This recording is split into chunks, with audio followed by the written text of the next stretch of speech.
esta asociación. Muy a gusto de compartir micrófonos con mi amigo, el ingeniero Celestino Bailón, es diputado, es presidente del Partido Revolucionario Institucional, y que tiene tras de sí una vasta y completa experiencia política. También es un gusto para mí reencontrarme con viejos amigos, como es el caso de Carlos Testa Mena, de quien fuimos compañeros en la preparatoria número 1. Me complace encontrar con Carlos. Sobre todo, me da mucho gusto conocerlos, con los que convivimos en esta ocasión por primera vez, conocerlos, y espero que no sea la última vez. Pues yo tenía preparado algo más o menos como lo que acabamos de escuchar al ingeniero, y pues sería ocioso y reiterativo que yo tratara esos temas. Entonces voy a hacer un cambio de timón y voy a abordarlo desde otro enfoque con relación al tema que aquí se va a tratar, que este nuevo gobierno va a terminar en 1924, en octubre de 1924, que es el gobierno que conduce el licenciado Andrés Manuel López Obrador, y voy a tratar de ser lo más objetivo, si es que existe eso posible. Para empezar, y como preámbulo, diría que el 1 de julio el 53% del electorado en México, de una lista nominal de 89 millones de mexicanos, se volcaron a las urnas para elegir a un gobierno totalmente distinto al que anteriormente nos había gobernado. Es decir, en contra del PRI y en la acera de enfrente, por supuesto, del Partido Conservador, el Partido Acción Nacional. Políticas y administración. Están también a partir de esta premisa,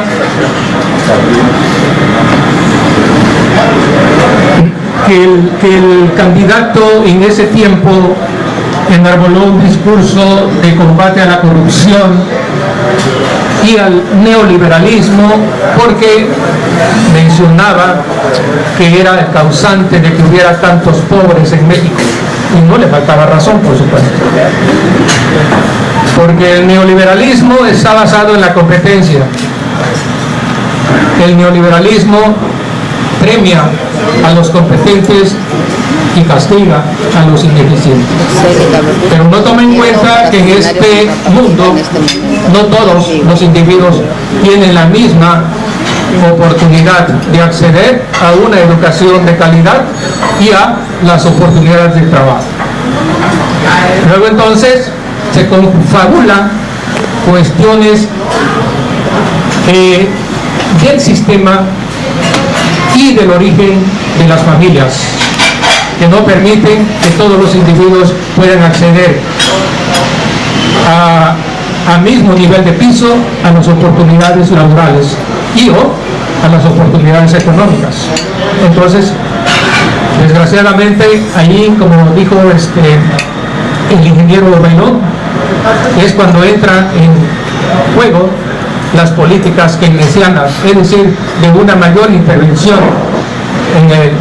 en la distribución de esa riqueza que injustamente distribuye el mercado.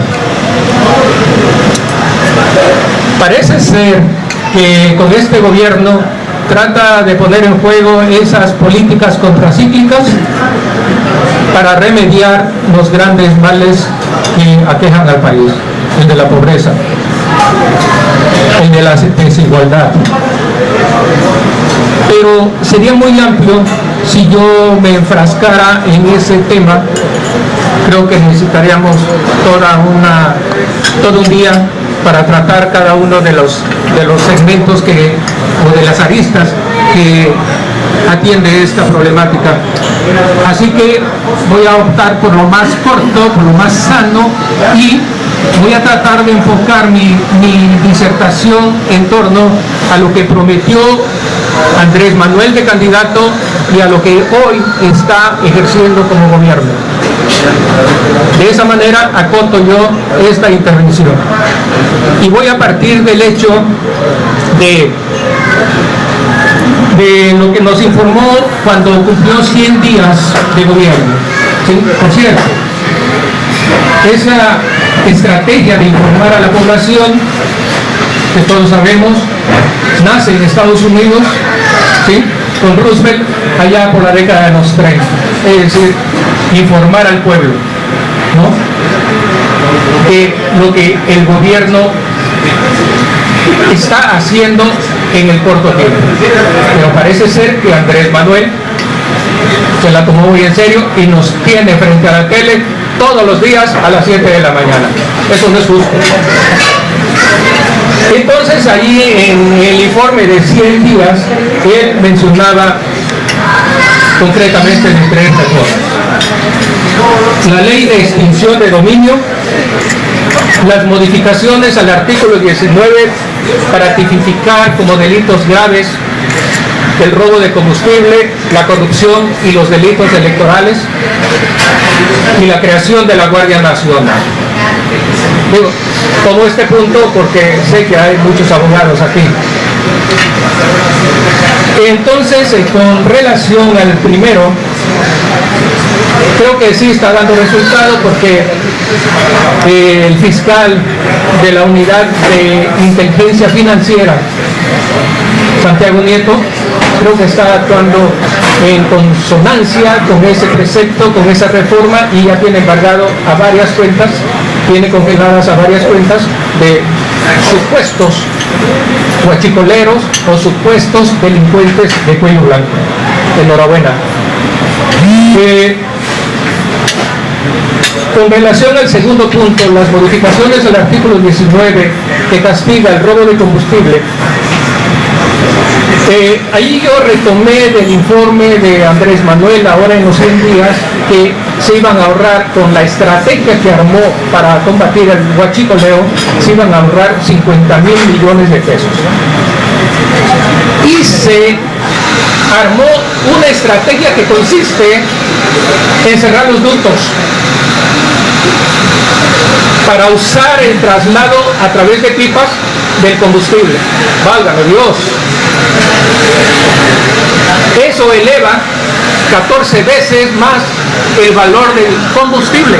Así que si algunos pensábamos que el precio de la gasolina iba a bajar, olvídense, ese es un sueño guajiro. Cuando los técnicos, los expertos están recomendando que en todo caso mejore la tecnología de detección de fugas, pero yo creo que eso tendría que ser a largo plazo. Lo que sí me interesa señalar es que para sustituir el traslado a través de los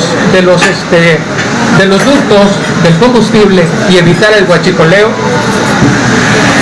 López Obrador decidió adquirir 671 pipas. Y como acaba de mencionar mi amigo Celestino, sin hacer licitación, sino por asignación directa. Esa operación se le encargó a Raquel Buenrostro, oficial mayor de Hacienda, a Heréndira Sandoval, la titular de la Función Pública, y a Graciela Márquez, la titular de Economía, argumentando que son mujeres honestas. No lo dudamos. Lo que sí reprobamos es que inmediatamente él menciona que ellas son honestas y no gandallas y corruptos como los que estaban anteriormente. Eso es una descalificación a priori, sin fundamento. Mientras no se compruebe, y aquí están los abogados que me desmientan, mientras no se compruebe una imputación, es injusto. No es correcto que a alguien se le acuse de deshonesto si no se le comprueba. Y eso lo hace Andrés Manuel todos los días al llamar peyorativamente a la prensa que lo critica, prensa fifí, cajamanes, que no sé qué es, y conservadores. Eso sí lo entiendo, conservadores, eso sí lo entiendo. En esa asignación directa en la compra de pipas, el plazo para recibir hasta la última pipa se vence hoy 29 de marzo. Pero quiero decirles que hoy 29 de marzo solo están en funcionamiento de esas 671 autotanques, solo están funcionando 69. Entonces ahí hay el primer punto de los que estoy mencionando. Por supuesto hay más, pero de lo que estamos mencionando hay el primer punto de incongruencia de un gobierno que en campaña prometió, que como gobierno sigue prometiendo, y la misma realidad lo pone en su lugar. Al día de hoy no está cumpliendo, al menos en ese punto. Quiero tocar así de bote pronto, muy rapidito, la naturaleza autoritaria que tienen los gobiernos populistas. Los gobiernos populistas son aquellos que para llegar al poder y para mantenerse se arrogan el derecho de ser representantes del pueblo. Y todo el que no esté de acuerdo con esa premisa es enemigo del pueblo. Andrés Manuel es un populista porque habla en nombre del pueblo. En campaña fue muy exitoso en articular su discurso con las necesidades palpables que tenía la población: pobreza, inseguridad, desigualdad, marginación, inequidad, etcétera, etcétera. Hay muchos etcéteras que realmente son ciertos.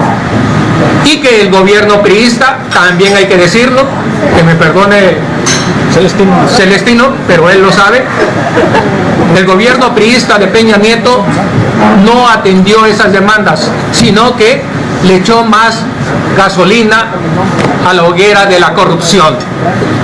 Y eso fue lo que provocó la adhesión política de muchos ciudadanos que el día de las elecciones se volcaron a las urnas aun cuando no eran militantes de Morena. Ese hartazgo fue producto del desempeño del partido, como decimos en ciencia política, del partido que está de incumbent, es decir, que está ejerciendo el poder. Entonces, el pueblo, ese pueblo en el que se apoyó Andrés Manuel, realmente le dio el apoyo, porque hay que reconocer que es un líder carismático. Ya Max Weber, el sociólogo Max Weber, el alemán Max Weber, nos hablaba de los liderazgos carismáticos. Pero aparte de eso, Andrés Manuel es congruente con esa imagen que está dando.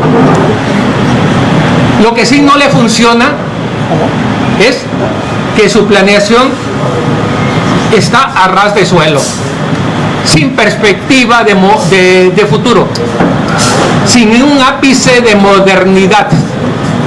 ¿Y saben por qué? Porque Andrés Manuel está en el pasado. Y la modernidad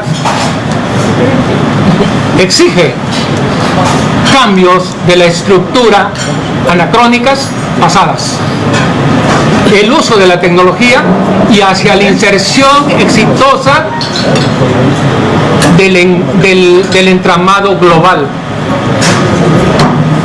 Y eso significa neoliberalismo. Y Andrés Manuel está en contra del neoliberalismo. ¿Se entiende? Por supuesto que es congruente. No tendría nada de malo si su mirada no estuviera hacia el pasado.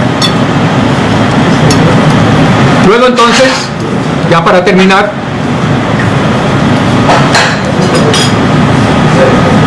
¿de dónde va a sacar los recursos para soportar las múltiples transferencias públicas? Las múltiples transferencias federales a través de los programas de apoyo a los grupos excluidos del mercado. Necesariamente todo gobierno en política sana, o como dicen los economistas, para mantener un balance primario, es si entra un peso, pues va a salir un peso.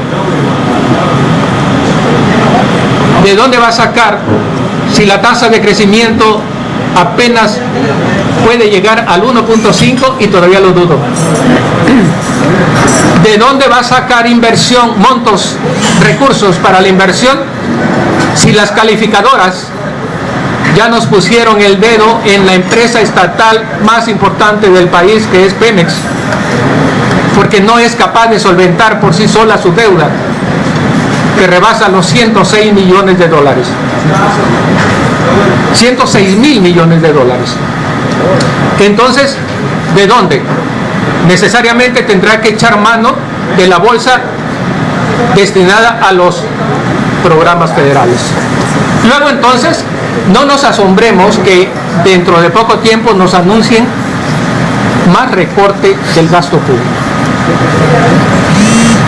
Y lo más preocupante sería, voy a tomar el aspecto de las autonomías, lo más preocupante sería que echara mano del papel del Banco de México, que es el banco desde 1994 autónomo para manejar por sí mismo y como contrapeso a las políticas hacendarias, como contrapeso la política monetaria y el control de los precios a través de mantener controlada, frenada la inflación.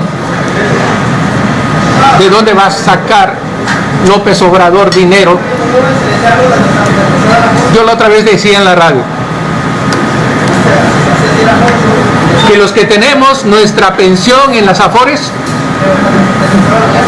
tenemos el gran riesgo de que el gobierno se vaya sobre ese dinero.